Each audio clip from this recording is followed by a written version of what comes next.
Hi, I'm Rose Kay, the program coordinator from the Winthrop Senior Center. I want to welcome you all here today. Today we have John and Kathleen from the Commission on Disability, and they're going to give us a wonderful program on how to navigate the insurance maze. Kathleen? Okay, thank you. So if anybody has any questions, I have no voice, of course. If anybody has any questions, feel free to let us know as we go on. So basically, we're going to start off with the types of insurance there are, and I'm sure everybody's familiar with these. Medicare is available for those over 65. It's also available for those younger that are disabled, and you have to be disabled through Social Security disability, okay? And actually 2 years, so even if you're like 30 years old, if you're on Social Security disability, you would get Medicare. And John, why don't you mention about an odd regulation as part of that, the 2-year wait? Oh, yeah, unfortunately, it drives me nuts when I say this, but it's when you get approved for Social Security, which is really difficult to get approved, they don't pay you. You don't get Medicare. It's from 2 years from the time they deemed you disabled. So let's say in my case, I got approved in 5 months. I had to wait 1 year and 7 months before I got Medicare. So I had to pay COBRA, which was extremely expensive. Which is crazy because the mere fact that somebody's disabled means they're not working. And you don't have money coming in, and if you don't have family or anyone. So that's why one of the things I am doing through my organization, the Connective Tissue Coalition, is to say, let's stop the wait, let's get rid of this. And a lot of organizations have jumped on this, and hopefully we can change this. And all of you can let the legislators know this has to end. Plus also the fact that you don't get paid the first 5 months. So when you are deemed disabled and they're going to give you retroactive, they don't pay the first 5 months. So I asked the question, why? And here's the answer. Because they think you might get better. Now you're permanently disabled, so how are you supposed to be getting better unless there's like the magic cure? So that has to end too, because that's 5 months of pay that people could have and utilize that money when they're at the worst case scenario in their lives. So after Medicare, there's Medicaid, and in Massachusetts, of course, that's Mass Health, okay? And which, believe it or not, is a terrific program. John and I practice, and we meet people from around the country, and we're so lucky here in Massachusetts to have a Medicaid program that's just as good as Mass Health is. Next time you complain about that, remember. We also have, of course, private health insurance that's either going to be through your employer, okay, or someone in your family is employed and you can be on their policy, or private insurance on the market, okay, and we're going to talk a little bit about that. That, of course, is probably the most expensive. With Medicare, and I'm sure most people are familiar with this, you have the different parts. Part A is for hospitalization, Part B is for, doctor's appointments and any other kind of providers. And then they're mandatory, okay? And then Part C and D basically have different types of benefits. First of all, Part A and B are only going to cover 80% of your health services. So you have to have a supplemental policy in order to cover the rest. Okay, so if you go into the hospital, Medicare, you have Medicare, it's only going to cover 80% of your charges. Okay, so you have to have a supplemental policy for the rest of that. Okay, and for prescriptions and for other services. That can come 2 ways. It can come through Mass Health. So, of course, Mass Health is income-based. Okay, so you have to look at the household income to first of all, determine whether or not you're eligible for Mass Health. But Mass Health can be that 20% that doesn't get covered by Medicare, okay? But you can also have a Medigap, okay, or a supplemental Medicare policy, okay? That you have to pay for out of pocket. It's not that much money compared to, if you were paying, out of pocket completely for your health insurance. And they can cover a variety of things, anything from the 20% that's not covered to prescriptions, to other services such as, transportation, food, anything like that. So the problem is you really have to look at the different companies if you're not eligible for Mass Health to determine, what company is going to be best for you. Yeah, and that leads into, it's good to ask family and friends who they use, and they can suggest, because sometimes the best information comes from people that actually have been, that you know, and say, oh, this is a great plan, or this one stinks, or I would say do this or do that.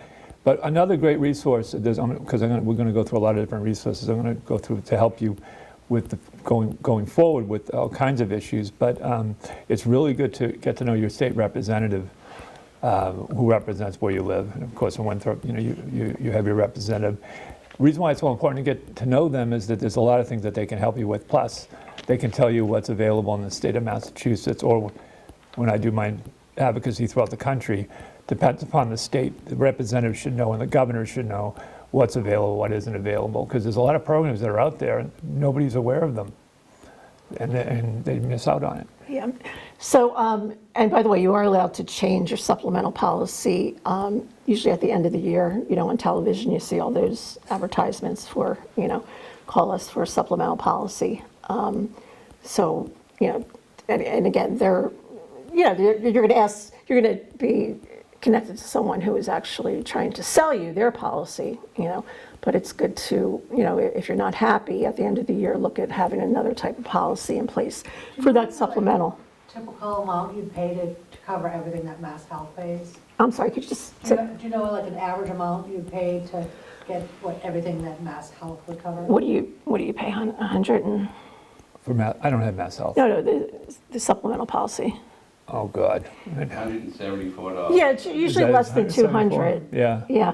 John's right. The problem is, usually it doesn't cover as many services as Mass Health does, okay? It doesn't cover what? As many It doesn't cover, services. I have a friend on Mass Health, and he gets services, I'm like, what? Like transportation and that kind of stuff? Yeah, and dental.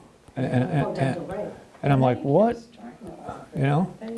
Oh, they started? Plans, I think. Some of the supplemental plans. So the supplemental Yes. ones, yes. Yeah, absolutely. But, But yeah. again, that's going to be, that's why you have to look at those supplemental plans. Look at all the policies and the policies that you have, and it's always good to get a copy of it, take a look at it, see what is it that they require, what are the ins and outs of it, and we'll get further into that as far as other things we're going to talk about as far as the procedures of denial, appeals, et cetera.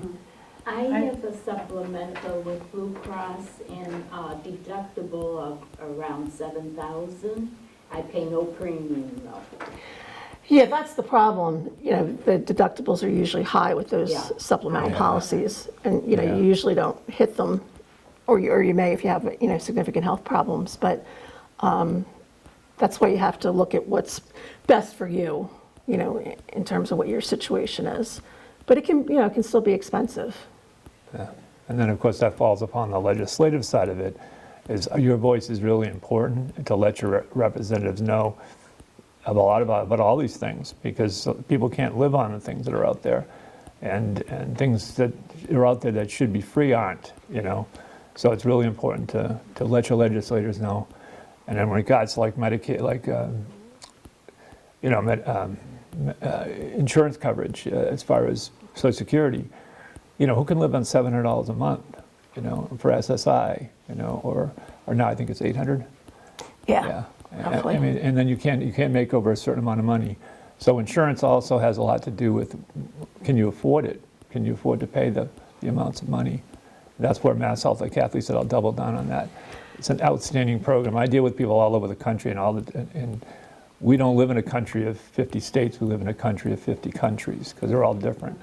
But Mass Health is absolutely one of the best programs in the country. So Mass Health is next, and obviously we talked about it can cover the 20% difference between Medicare and what your medical expenses are.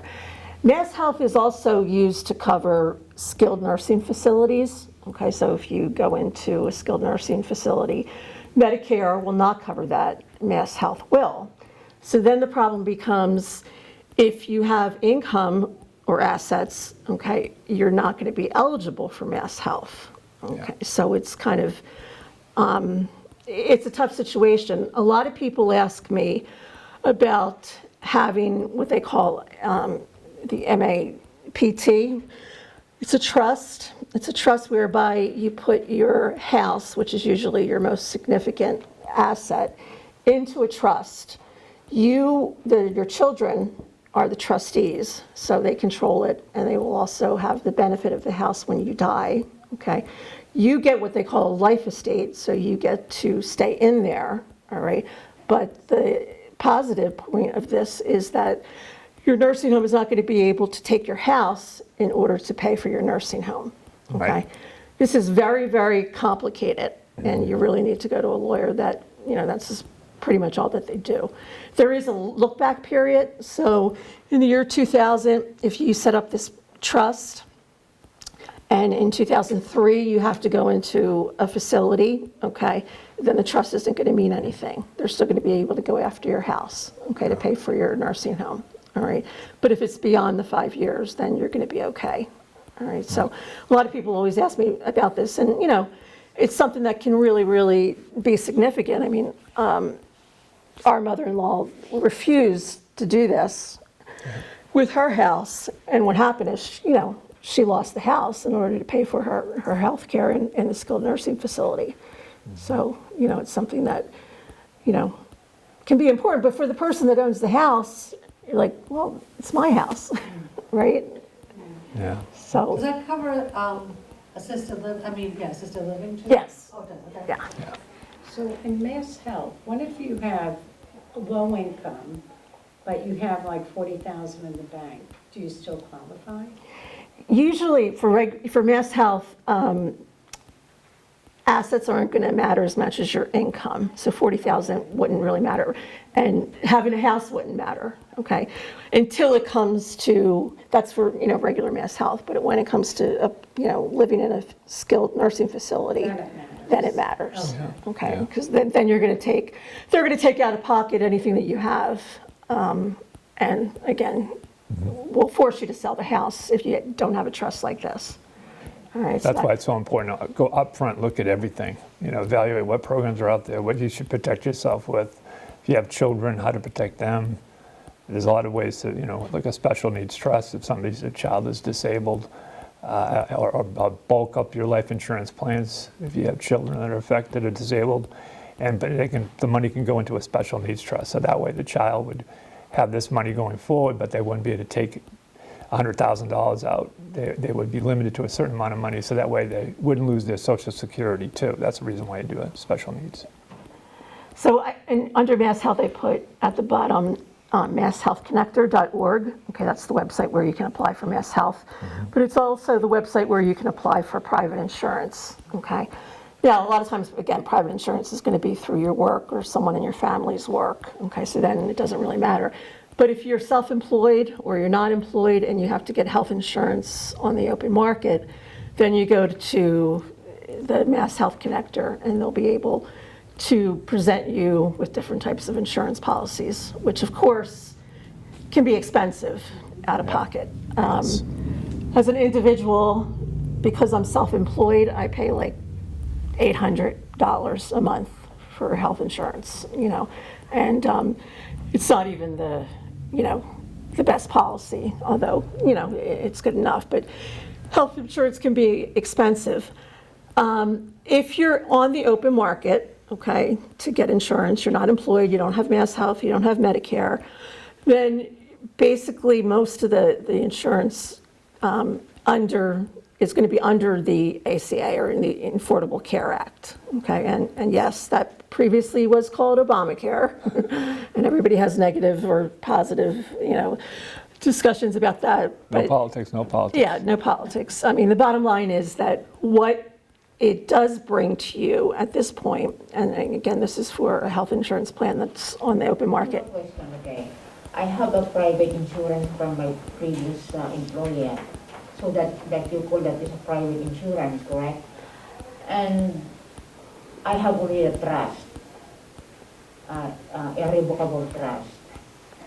So you said after 5 years, what I know is after, I think what you said is after 5 years from the date of my irrevocable trust, they cannot come to the house, right? They cannot. I'm sorry, what, 5 years after what? because when my irrevocable trust, okay? Trust, yeah. Yeah.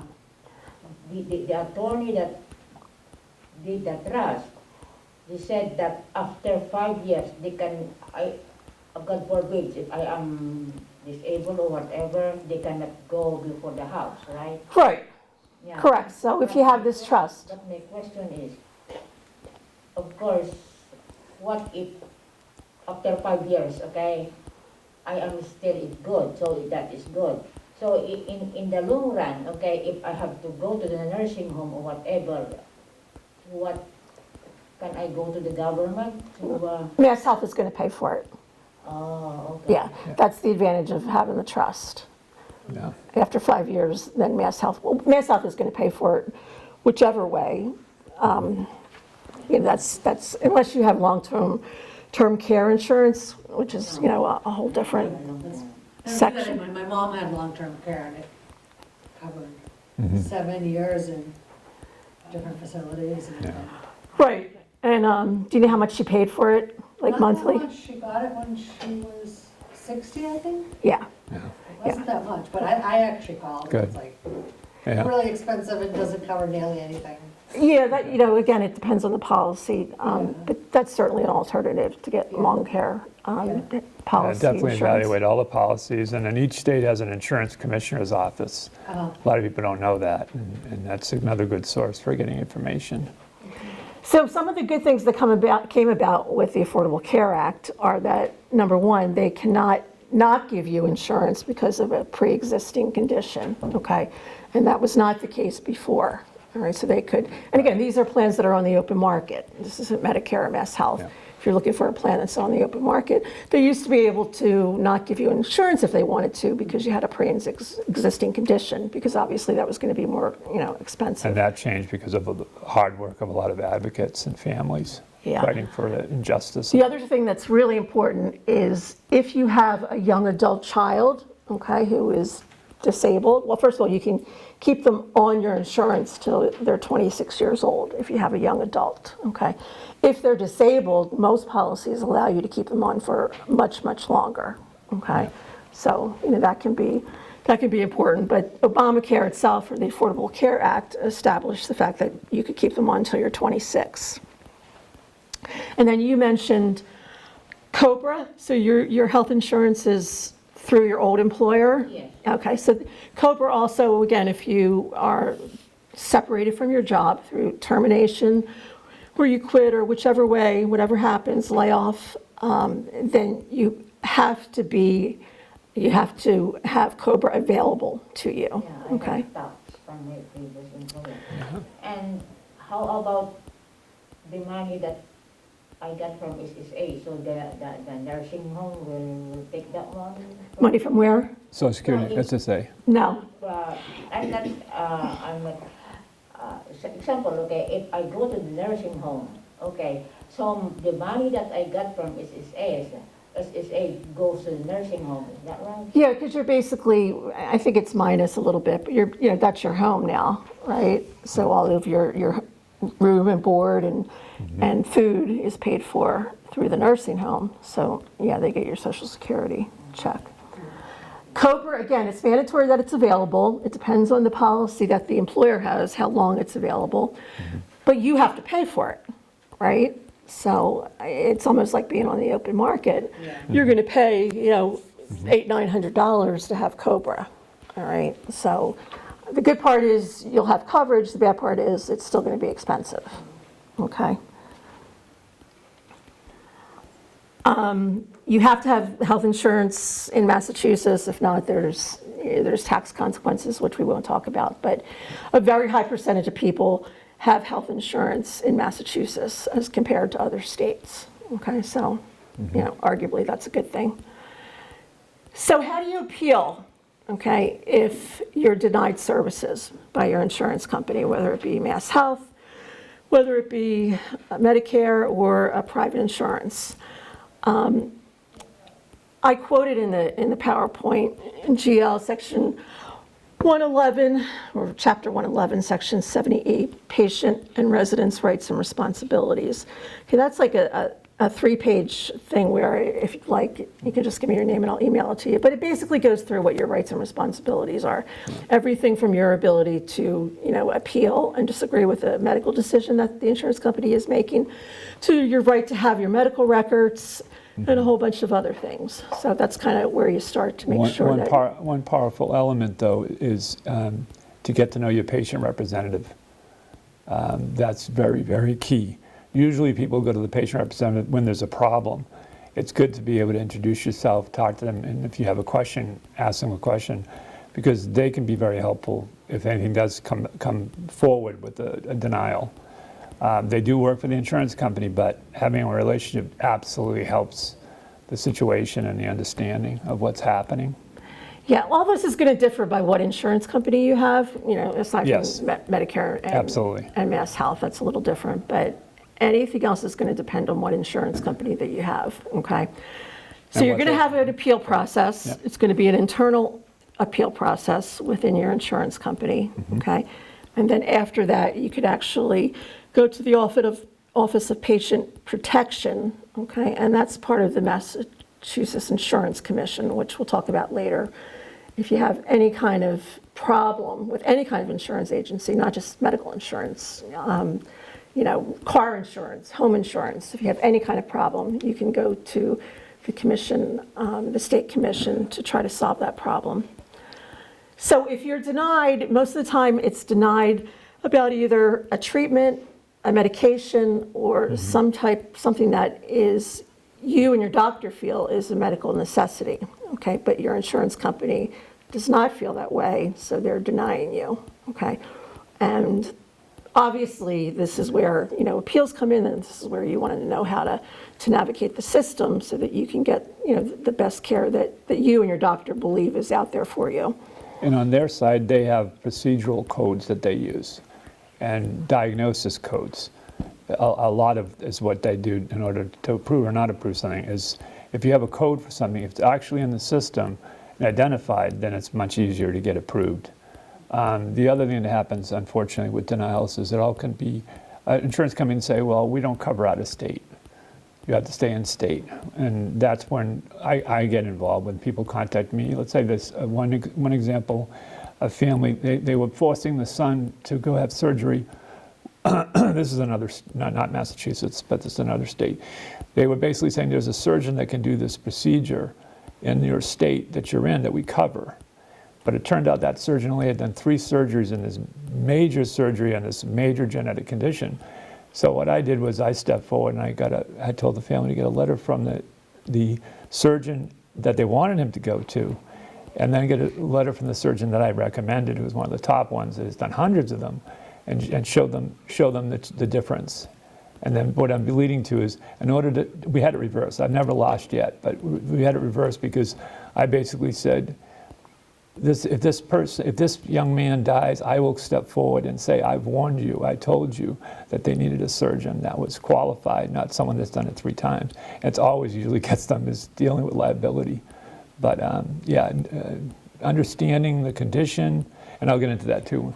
Yeah, a lot of times this comes to, John has a genetic condition, and a lot of the people that we deal with in our community, they have severe genetic conditions. So, your average surgeon, or your average heart surgeon for that matter, cannot do open heart surgery on Jonathan. It's just, they could, but I wouldn't allow it because you need an expert.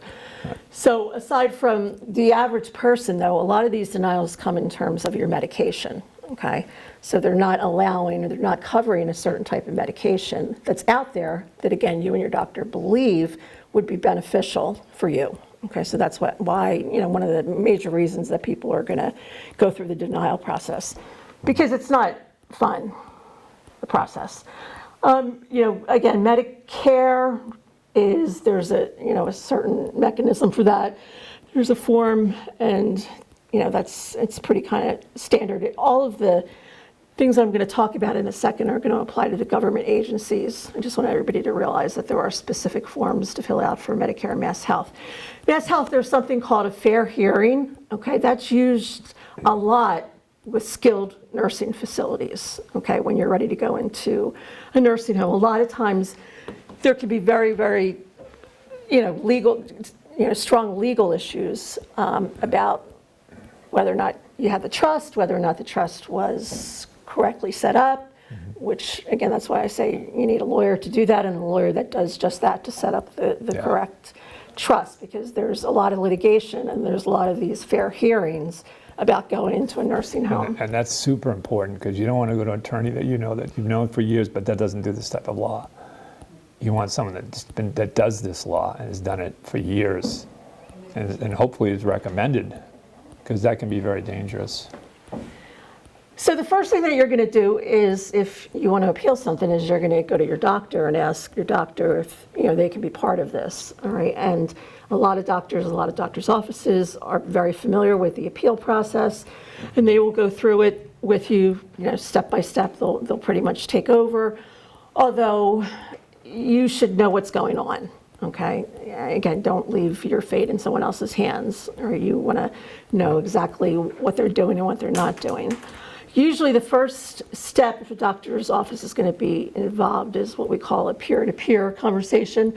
And that's, just what it says it is. It's the doctor talking to someone in the insurance company about why this doctor thinks that this procedure or this pill or this treatment is the right one for you. And we have a great story about that. Yeah, let me tell you that now. Yeah, doctor. Yeah, there's unfortunately a lot of arrogance, but we all know, especially when people, in any part of life, but especially medical or insurance, which is medical too, that they think they know something, but they don't. So what happened was, I don't expect any of you to know what Loeys-Dietz is. Loeys-Dietz is a genetic condition that causes aneurysms and dissections and all over the body. It's a very deadly condition if not monitored properly. So who it's named after is Hal Dietz and Bart Loeys. And Hal Dietz is not just a researcher, one of the most brilliant researchers in the country, but he's also a clinician. So he sees patients. So one day he's in the office with a family. And this wasn't discovered, by the way, until 2005. Yeah, he discovered it with Bart Loeys and their teams, because doctors know this, the teams are the reason why this was successful. So he's in the office of the family and he's looking at the records and he's like, he sees that one of the tests weren't done. He's like, what? How come you didn't do this test? He said, the insurance company denied it. What? He says, that test? Yeah. Did you appeal it? Yes, and denied it again. Give me the number. Is it okay if I call? So he calls the next day, and he talks to the representative that denied it. And they were getting a little pissy with him, and they were saying like, I don't understand. They went through the process twice, and it was denied, and we don't cover this, and da da da da. So he just said, "Can I please speak with your manager?" So the manager gets on the phone. He's even more irritable and agitated. And he winds up saying to him, he says, Dr. Dietz asked him, do you know much about Loeys-Dietz? I know about Loeys-Dietz, he said. How dare you know? Who is this anyway? He says, this is Hal Dietz of Loeys-Dietz. And he he must have crapped his pants, because he goes, I'm approving it. But it's like, the arrogance, the ignorance. I love that story, because it's just, the greatest support. And I'm sure Hal told me, he says, I loved it. I loved it because it's like, it shouldn't have to come to that point. But people think they know something and they don't. That's the ones that are governing over us, and we have to be careful with that. And that's really important too, because initially the person who has Loeys-Dietz was just not going to do the test, right? Because they weren't approved for it. And what they didn't think about was, I have to advocate for myself. And, thank God Dr. Dietz was there to say, wait a minute, this is important. With Loeys-Dietz, you can have aneurysms throughout your body, okay? Right. So you have to have imaging throughout your body, okay? Mm-hmm. So if they're not going to prove that, you could have something that's going to dissect and kill you like that. All right, so the imaging is extremely, extremely important in this specific situation. But this patient was ready to say, oh, they just denied it. I'm not going to do it. They're an insurance company, they must be right? Just like with a doctor, unfortunately, we still have this attitude, but they're a doctor, they went to medical school, they know more than we do. It's like, not necessarily, no. Yeah, no. So you really have to be your own advocate with this. You have to fight. And appeal, I put on, I think, the next slide, appeal. Yeah. You know, you're going to go through several levels of appeals, even within the same company, and you don't give up. I mean, they expect you to give up, right? Right. That's, well, there's one more I don't have to worry about because, you know, they're not going to appeal this. And And that's what Social Security does. When you file for Social Security, you always get a denial. It's automatic. Because they're not trying to act like they're evil, because they're not evil. But they want to see if you're going to walk away. And a lot of people don't know better. They think, oh, that I've been evaluated, they're not going to approve me, so I guess I'm not going to get it, you know? But I want to say one thing about the reason why that story was so important with Dr. Dietz is it's really important for all of you, if you're dealing with a condition, to get to know who the top researchers and doctors are in that area of that condition, because they can be very helpful in the insurance process. I mean, they could, you know, not as big as that story, but they can definitely be helpful, because they're the ones that are the experts, not the insurance company's doctors. yeah, I mean, you know, that's one of the things that you have to realize. I mean, they're just doctors, okay? They're human beings too, you know? Somebody that I used to work for used to say, brain surgery is really easy for a brain surgeon. You know, it's like, it's what they do, okay? And sure, it's amazing to us, but they're just like any other person. They've learned a job, they're talented, they're smart, but they're just a person, right? And they're wrong sometimes, okay? And, you know, they're right, but if they're wrong, then you have to be an advocate for yourself and you have to fight. And sometimes with insurance, of course, they look at your medical records. And it's important to look at your records to see they may be making a judgment on something that actually is inaccurate. So there's a condition in there, or there's something that's said isn't true, then it's really important to jump on that and get the doctors. Your doctors carry more weight than the doctors of the past, the ones that are seeing you now. And have to double down on that. They are the ones that matter, not the ones in the past. The person in the past could say you're somatic and you have a conversion disorder. You know, you make this stuff up. But your doctor says, your present doctor says that isn't true. They have a structural issue. This is it. This is the problem that they have, and this is why they have the pain and the fatigue they have. And that carries far more weight than the other one. So that's why it's important to evaluate your records, your medical records. So what if you're in charge of the appeal? Your doctor's office, maybe they say they'll be involved, and they will to a certain extent, but they're not as proactive as you would like them to be. Okay, so you're going to have to, again, go through the appeal process. And I just put up here some pointers when you're going through the process. Get all of your medical records, and that might seem like an easy thing, but you'd be surprised how many, I mean, I read medical records, like that's what I do almost for a living, you know, because of the type of practice that I do. Yeah, she does. Okay. There's mistakes, okay? There's tons of mistakes. And some doctors like to put things in there that, you know, are conclusions about you that necessarily are true. And, you know, sometimes they're just saying the wrong things, okay, which again is a different seminar. You can have things corrected in your medical records, but at least you want to know what's in there, right? So Where do you get your medical record? From your doctors or? from your doctor, from your hospital, you have a Yeah. right to have your medical But records. So you have to go to each previous one that you went to? Yeah. Yeah. Yeah. Yeah, and when you I do... mean, you don't have to go back till, you know, you were a kid, Right. but, you know, whatever you're appealing at this point, you know, go back to when that And began. always keep copies too. Don't ever send original. Don't ever send just one. You know, all of a sudden you don't have a copy. I tell people that all the time with Social Security specifically. Keep a copy. And then when it comes time to getting a lawyer, the lawyer's going to thank you for having that copy, so they don't have to go running around chasing records when they can be thinking about how I'm going to get this person approved. You want to get a letter of medical necessity, that's going to come from your doctor. Okay, again, that's just saying why this condition or why this procedure is absolutely necessary for your health. If it's something that's an emergency, you can do by an expedited appeal. You should have an answer with, most of the time, the insurance, again, it depends on the insurance company, but most of the time the answer would be within 72 hours, okay?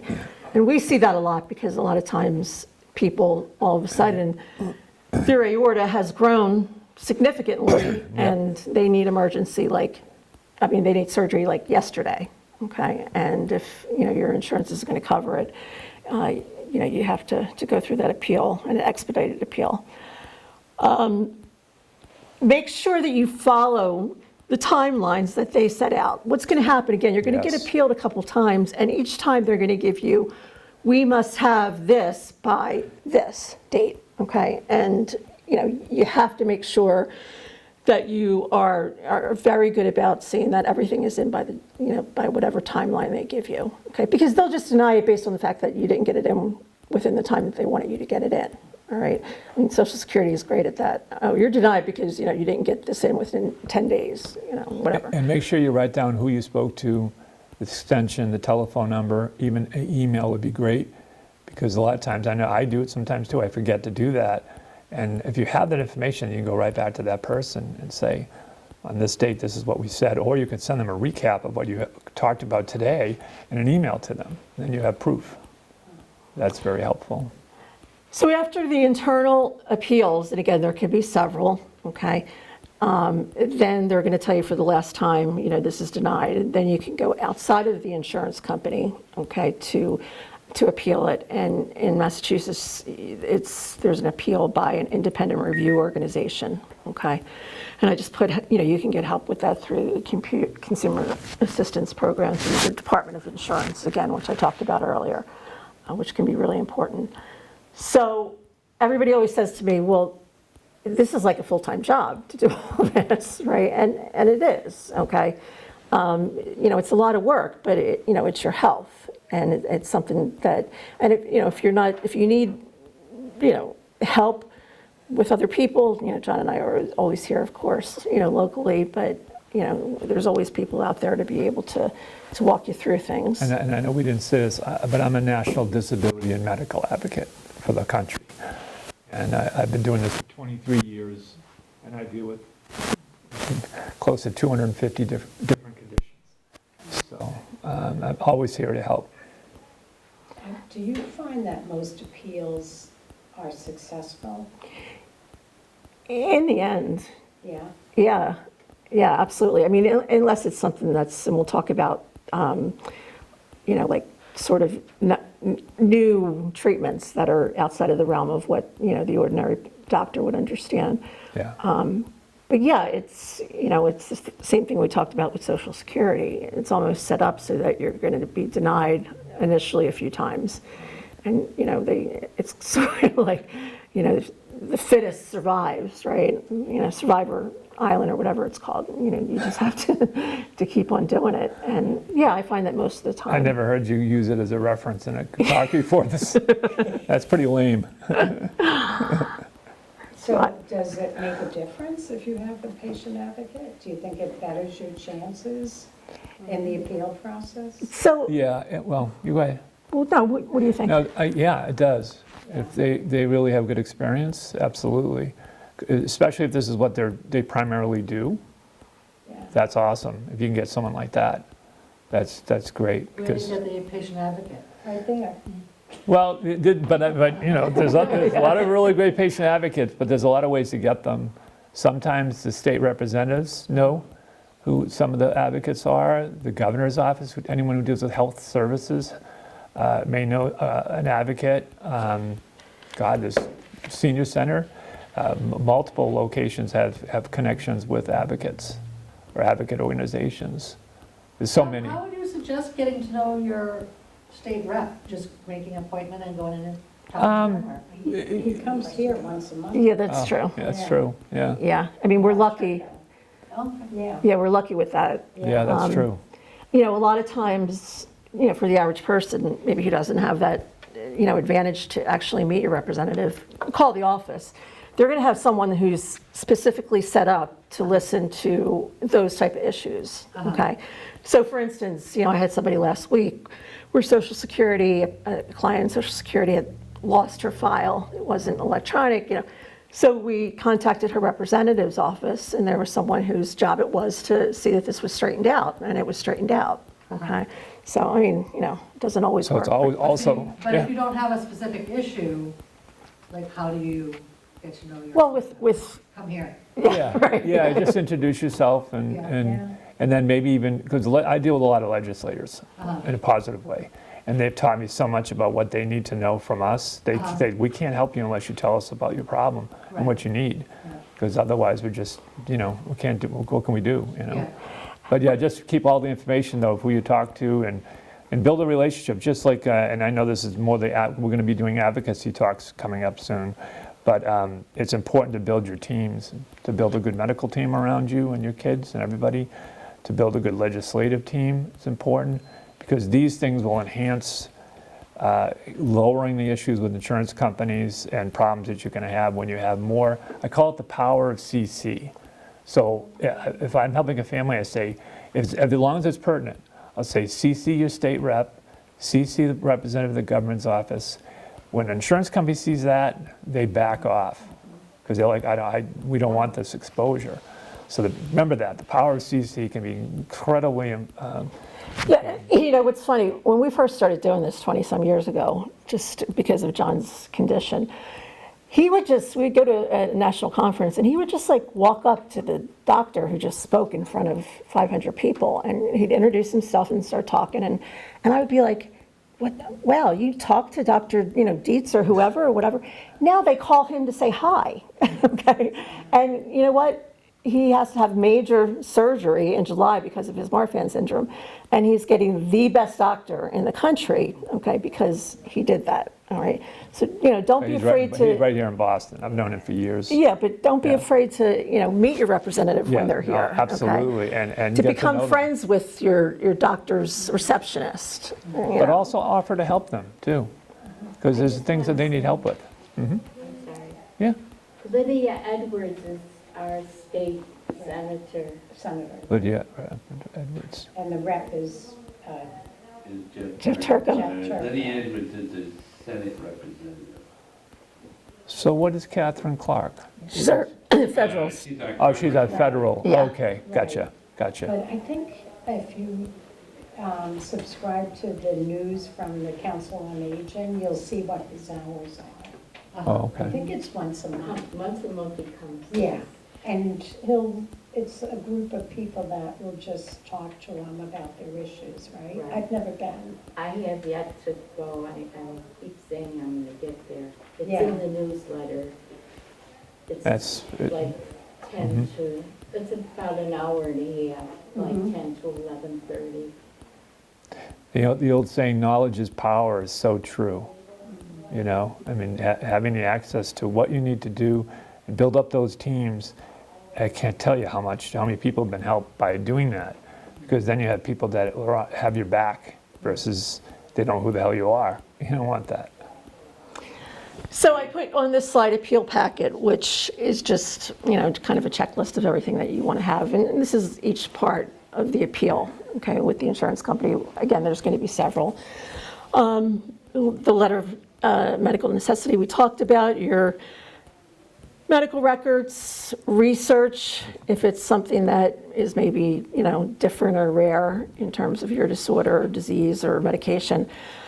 And if you can, and this could be really important, a second opinion, okay, from someone that says, this is really needed, this is important. That's going to just, make it like a no-brainer. And that's what it comes in with the person that has a lot of experience, like the surgeon I told you about that has hundreds of surgeries, and the other one that's only done 3 on a major issue. So it becomes more difficult when it's experimental treatment, right? You sort of will have an uphill battle, but that doesn't mean that you stop. That's the only thing I could suggest on that is a researcher that's doing research that's actually part of a hospital teaching institution, a medical school. That could be a little bit more beneficial because then there's no way they could say, oh, they don't know what they're talking about. Like, they're doing the primary research in this. That can be very helpful too. Yeah, again, this part can be really hard, but if you come across something or you have someone that feels that this drug that's not been used could really be a lifesaver for you, then again, you're going to try to fight for it to be used and for the insurance company to cover it. Okay. And again, just another checklist of, if you receive a denial, make sure you know the reason. It should be pretty specific on their denial letter, okay? Make sure that you question it if you're not sure exactly why. Get the doctor, get any kind of research, get your medical records. With your medical anything that you submit, you're not going to submit your medical records, they're going to have access to them. But I would send them, I usually send things like this, you know, if I was going to send an appeal packet, certified mail, return receipt requested, okay, so that there's proof that they got it. 'Cause Oh, that's that's always a big excuse, oh, I never got it, Yep. you know. And, you know, follow up and make sure that they did get it. The other aspect is, if you mentioned this earlier, but a condition, if you, let's say whatever condition you have, or you have multiple conditions, it's good to see if there's an organization that represents those conditions, because they can be very helpful in providing information. Not all organizations, I wish they did, but I've actually helped a couple of them, sometimes have letters of support that they write on behalf of the condition, and then specifically about the person they're addressing. So it's not just a blank general letter, it's specific to the person who's applying or who's looking for help. Yeah, and guess what? There's organizations out there for everything, so it's not just a rare condition. I mean, you can, there's just about a, you know. And you a can also, group. if they have local, sorry, Kathy, also they can, Kathleen, they also can, I totally blew it on my head. This is called brain fog. What was I saying? Local organizations? Oh, local organizations. I mean, no, organizations, conditional organizations can tell you locally who are representatives in their state, so they can actually, the people who know the most are the people that live in the state that you're in about these various things that have the condition, and say, oh God, there's this doctor, he's fantastic. I see him for, and there you go. And then you have your way in to learning a lot more and getting better help. Yeah, keep records, copies of everything, okay? Because again, they're gonna say that they didn't get something, chances are, so make sure you keep everything that you send and the return receipt. I said keep a health log. If it's, you know, if it's something that is, again, maybe a little different from the average person, okay, you want to be able to say, well, this is how it affects me, and this is why I need this new medication, or this is why I need this new treatment, okay? So you know, we talked about a medical log when going through the Social Security process, but a medical log can be important for multiple reasons, Yes. okay? You know, not just for this process or for There's Social multiple- Security. Yeah, there's absolutely multiple times, because you can learn from your log. Your doctors can learn from it. Because there's things you may not be realizing, that the weather's affecting your health, you know. Certain things that you're eating affects your health. There's a lot, yeah, there's absolutely a lot of benefit to it. Yeah, and one of the things that we come across a lot with the communities that we deal with are doctors just kind of pushing people aside and saying, you know, where did you find that on Dr. Google? You know, something like that. And, you know, you just have to stand up to them and say, I mean, there's nothing wrong with you being an advocate for yourself, okay, and for your medical care. And if you've done research in order to get to that place where you can be an advocate, absolutely use it, you know. And then, Some of the best advocates are people that are affected or their family members are affected. I find them to be the most powerful because they live it, they know it, they see it, versus someone that doesn't have any clue. But there are some wonderful doctors that will listen, and this doctor will say, I don't know what the answer is to this, but I'll look into it, you know. It's important to have the right doctors, and if you have a doctor that doesn't listen to you on any of these things that we discussed, then you gotta find yourself another doctor. Do you do that even if you're not appealing something, like just in general, keep a log of every health thing you do? I mean, if you know, unless you're completely healthy, right? No. But yeah, I mean, as John was indicating, it shows you patterns, right? Okay, well, this is, you know, I'm worse off when it's, you know, everybody's worse off when it's raining if you have any kind of orthopedic issue, right? But, you know, maybe it's not after I eat this food is when this happens. So it can, you know. It can be helpful in a lot of That ways. would be a lot of work for me. There was 1 month, it was December, I had like 60 patient gateway messages to different doctors and stuff in 1 month. In 1 month. Now, your doctors all over different hospitals or this? All at Mass General. Oh, that's good. Well, there's a new condition that I'm just starting to go to different doctors. Right. So I'm for sure I'll. Well, you know why I say it was good? I didn't say good because it was Mass General, because I can't have any preference on hospitals. Just like with politics and religion, I don't touch it. But it's good to have everybody at the one hospital. That's really the goal of most people should try to be, is have all your doctors at one hospital, because that way it provides you more power when you need help. Because hospitals more apt to like ignore you. But this new condition is just. Yeah. specialties they don't have that much of. Right, Yeah. right. And it's, I mean, we're so lucky nowadays, you know, I mean, that we have portals. We have the internet, of Yeah. course, but the portals are huge, all right? I mean, like, Yeah, that's kind of a medical record for me, right? Right. yes. I don't have to go in and print out everything that's in a portal, because it'll always be there. But Right. you just jogged my memory, is you have to check your records, because a lot of times this happens, I've seen this happen 4 times in 2 days, a wrong code is put in. Uh-huh, So one person goes, I don't have ALS. uh-huh, I'm like, oh, well, let the doctor know to make the change. Somebody put in the wrong code, yeah. you know? So it's really important, because you don't want someone looking at your record, just like and I won't get on this because I could talk for hours about this, for security. You know, securing your financial and your medical records. It's really important to know what to do, what not to do, you know? And, you know, it is a lot of work. I mean, I have as the last thing, as Johnny mentioned earlier, make sure you write down every phone call that you have, every fax number that you get, the substance of the phone call, the person's name, their extension, you know, any information, and you know, keep a And log. keep it all in one area. Because I know, believe me, I know, I've learned this. I don't lose anything because I know it's all on my desk. I know it's all there. I don't take it away from there unless I, you know, temporarily, and I put it back. That way you know it's all there. But she's right, you have to keep the record, but you're not doing it, you're doing it to protect yourself, but you're also doing it to enrich your ability to get help. And for them to understand that, you know, especially on the legislative side, that these are things that really need to be addressed, not just for me, but for people going forward. Because I love family advocates that say, maybe this won't help me when I'm doing with the legislator, but this will help people in the future, you know? That's important. So, Kathleen, Yeah. is the appeal process, do you ever come face to face with the, whoever the hearing officer or whatever is, or is it all done by mail and electronically? yeah, most of it's done electronically, okay? Like, but for instance, with Mass Health, if you have a fair hearing, that's going to be in person. Oh, okay. Okay, so there's, you know, there's probably, you know, if it gets to a point that's pretty, you know, important, it may, but I've never heard of anything outside of the fair hearing being in person, okay? Of course, nowadays, you know, calls can be virtual, so I'm sure that, you Oh, know. God, yeah, thank goodness. Thank goodness. So I guess, you know, the bottom line with this, as in many other things, you know, that we've talked about, you know, be organized, all right? Get all the information that you can.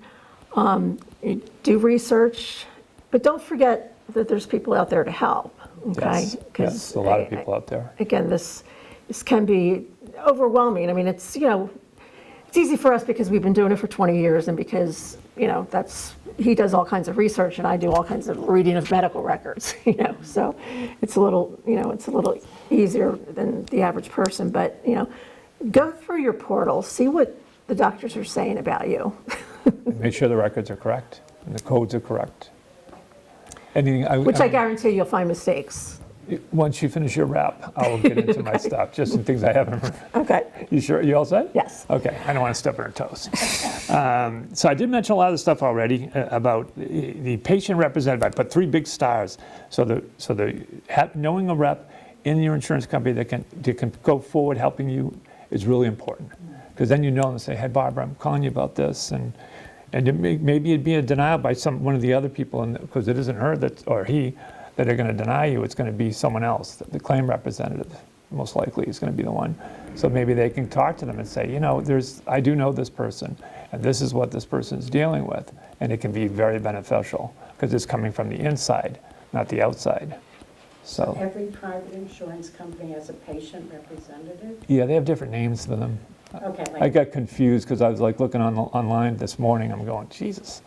Each state, I mean, like I mentioned, I said about the states being like 50 countries. It's true. There's all these different names and terminologies and things that are covered, things aren't covered. That's why it's so important to know what actually is out there for programs and initiatives. And Yeah, there's actually a patient advocacy organization, you know, I found on the internet. Again, it's, you know, it's Patient Advocate national. but- Foundation, right? Patient Yeah. Advocate Foundation. She found that through me. So, you know, don't pretend like you found it on your own. but is there priority, the insurance companies? that No, they it's work it's for, or for you? it's for patient, all different types of levels of patient advocacy to help you be a better advocate because, like I said, we're going to be talking about that down the road on a couple of other talks. That's a very powerful one because there's so many ways to be an advocate, but the best advocates, I mean this, are the families and the people who are affected. And then what's good is for them, people to learn how to use it, how to utilize it, because that's how you can make a big difference. So there's other people in the state that have been turned down and didn't have someone like me to talk to, or the surgeon, God forbid, their son had surgery with the surgeon that, and the child died, So I'm gonna look at my card. Okay, let's see. The patient representatives. We already talked about having. I did say. I think I did earlier. Read and look at your copies of your insurance that you have presently. So get a copy. Look at everything. Look at all the different ins and outs that you may have missed. So because utilizing that, you need to understand what they cover and what they don't cover. Building your medical team and your legislative team. I already discussed that with the importance, but we'll talk about that on the advocacy piece coming down the road. Utilizing all the resources that you have, and I mentioned the Senior Center and the Center of Independent Living, MOD, that's Office on Disability, government offices, and I put big stars next to government offices and state reps. The other part is federal, because federal comes in when, and it's good to know same thing with the state, know your representatives. Learn, of the two that's out there, I won't pick, but of the two reps we have, choose the one that's the more positive, more what? Approachable. More approachable and more supportive of people who have health conditions. That's really important. The other thing is insurance companies normally aren't based in the states you're in. They're based somewhere else. That can come into hand, can be handy for us, because if they're in another state, then we have another level of ability to use, which is their insurance commissioner in their state and their legislators and their people, because they don't want bad press. They don't want to have any issues with, well, look what you're doing in Massachusetts. I don't care if you're in California. This is not, what's the word? It's not say it's not ethical. You're not following your own rules, So, let's see what else I got. I mentioned the Insurance Commissioner's Office. So you'd be surprised. A lot of people never knew we had a Massachusetts Insurance Commissioner's Office. That can be helpful in a lot of different ways. I already mentioned about the insurance companies using procedural codes, diagnostic codes. How to get codes in, because people have asked me, how do I get a diagnostic code in? Not the easiest thing to do. That has to be a group effort of people who have the conditions and the organizations that represent those conditions. Shame on them if they haven't worked on getting their conditions coded so the insurance companies will cover it. I say shame on them because a lot of them have been around a long time, and I've approached them in a very positive way and saying you really need to get these into the insurance codes, because that's the only way they're going to be paid for, and people are going to be less trauma from trying to get it. And then speaking of family and friends, of course some of our family and friends you may not want to speak to, but they can be very helpful as telling you who they recommend for whatever it is, or who to avoid. And I find that even a notch higher is if you a certain condition you're dealing with, it's the people that have the condition in the state that know who's good and who stinks in medical, who's good and who stinks with insurance, and what your availabilities and capabilities are. And the pharmaceutical company, the pharmacist, I always say the pharmacist is very, very important, because they, as far as insurance goes, there's a lot of things that the pharmacist knows that doctors don't know about prescriptions, medications. I'm doubling. I mean, I work with a lot of doctors and nurses and techs and researchers, and a lot of them have, because I respect them and become friends, and they tell me all the time. The doctors say, that's not what we learn. We don't learn prescriptions. So that's why the pharmacist can be very supportive and helpful.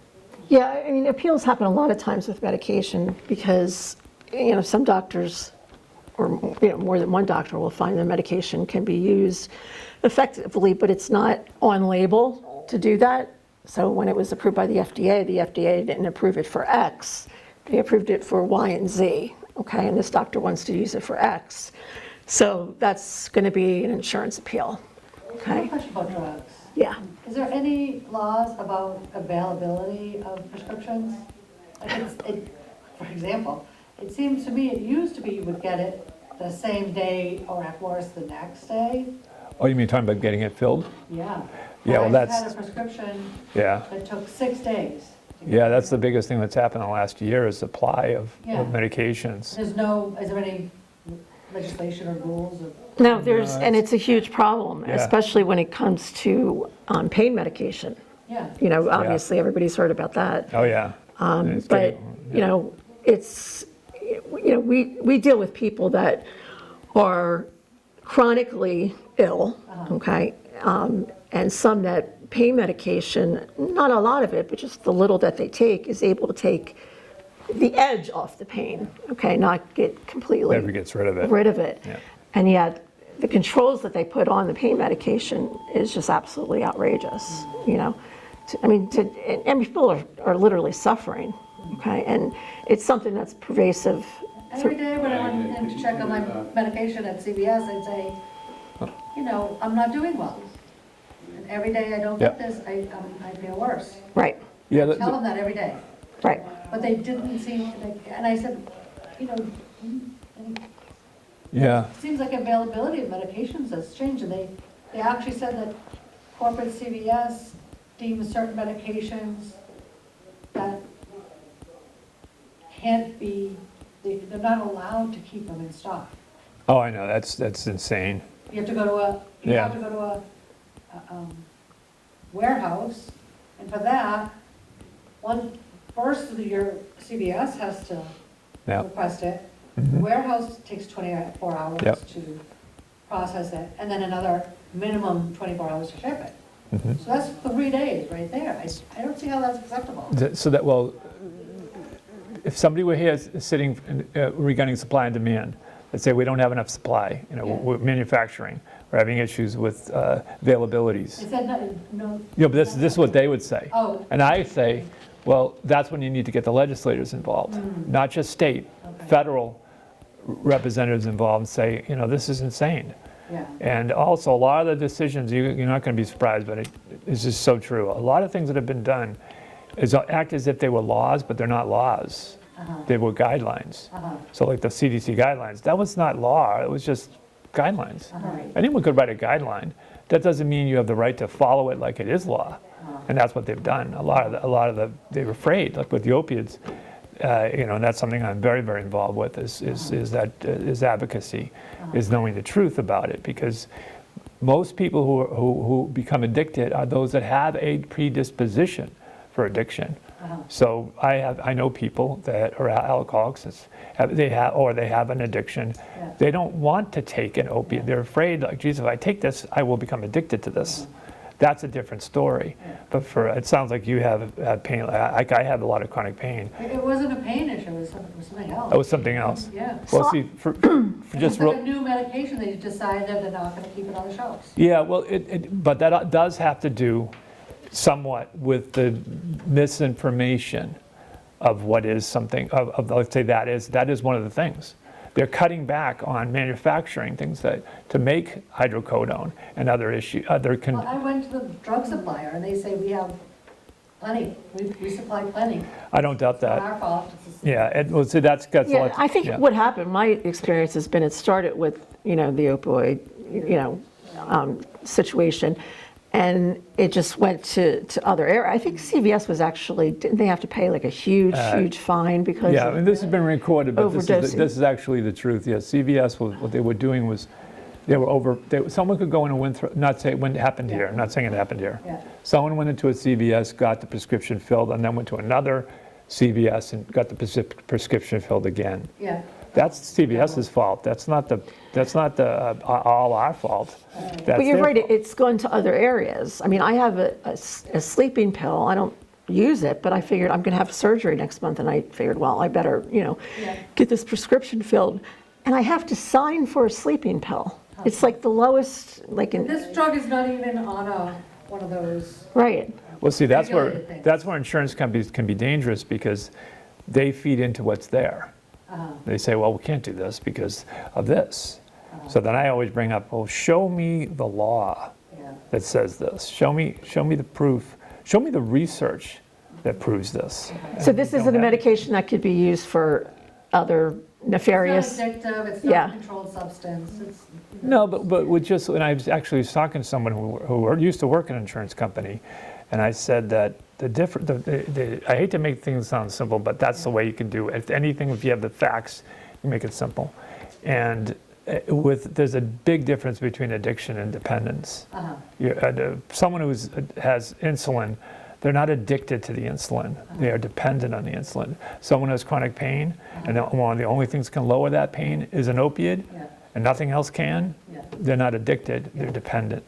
So that's just the simple. This wasn't an insurance issue, this Yeah. straight up CVS deciding. So the answer, the beautiful global answer here is to not run with things that aren't true, no matter who it is. So if you sit down and do a guideline that CDC did, and this is, I know we have limited time, but when you do a guideline, you don't just have psychiatrists in the audience making the decisions. You have chronic, you don't have mostly psychiatrists making the decision on an opiate. That should have been, the CDC should have had pain specialists that deal with chronic pain, and that's all they do. That's the ones that should have been in that room. But I've seen it a problem throughout, like with other drugs. Yeah, and With medication, it just seems like it used to be important, and now it just seems like not. So not definitely, important. You know, definitely, if you're sick, you- definitely use your legislature. yeah, I was going to say, that needs a grassroots, sort of something, people getting upset about it and going to their legislatures. This is something that's Or ridiculous. forming, if you have energy, forming a group of people that will sign, because that's really the power is when you get petitions signed to a certain degree. I don't know much. I always admit if I don't know something, I don't know the rules and the regulations on the petitions, but I do know I've signed plenty of them, and some of them have made a difference. They get to a certain volume, and then they're taken through the legislature. The only problem is legislature is very slow. But how do you speed this up? It's actually through research. Research, proper, well-vetted research, will prove what is actually true and what is actually not true about any of these things. So the bottom line is that appeal, just keep going because they want to deny you, and seek out help if you need it. And John and I are certainly here if we can be of help to answer questions. Anybody have anything else or? I was interested in listening more about what you say about something you said earlier on. Because you refresh some of what you were saying earlier on. So just like what you said earlier on, but Which one? like what you were saying earlier on about the different types of healthcare and foundation, I guess. Oh, the Medicare, Mass Oh, that's for you, Kath. Yeah. There are different types of, Insurance. For And you the- can have Medicare and Mass Health together and private insurance, right? Or just the two? just the two. Okay. I have an adult disabled dependent on my husband's private insurance, and then he has Mass Health as a secondary. Yes. He is on SSI, Right. but when my husband retires, he goes on Medicare. If he receives, if you receive disability as a disabled adult, Right. okay, then yes, you can get Medicare and Mass Health as a supplement. So he could have both? Yeah, Oh, okay. yep. So that's, again, another, It would be like another year or so, but. Oh, okay. it's adult disabled child is a kind of a special category under Social Security benefits. So you have to prove that the child was disabled before 22. Yes. And then they're able to actually get benefits off of their parents' work record, okay? If their parent is deceased, disabled, or retired. Okay. So he has private insurance and Mass Health now. Right. Yeah, but he'll be able to get Medicare Okay. And Mass Health or just Medicare? at Mass Health. Oh, good. Okay. Yes, So yeah. that was exactly. So one of the problems that we ran into with the prescription for my son is who decides generic versus, and it was Yeah. a seizure medication, and the generic, they were like, no, it's gonna work. Who decided that, the insurance company or the Yeah. doctor? And he ended up having like 16 seizures in a day. Oh, my God. And Wow, yeah. it was Mass General, the epilepsy clinic, So I kept calling the resident that decided to, I don't know if they save money, the doctors, by doing this. So I got don't head know. of the neurology department, and he immediately overturned it Right. and issued a new prescription. But who makes that decision? Is that like an incentive by the insurance company to prescribe generic? Yeah, Yeah, yeah. because it's cheaper for them. Oh, yeah, absolutely. I'm That's just, like shameless. I mean, I even said, Yeah. this is gonna backfire terribly. And he was like, oh no, it'll be great. And that's another prescription issue.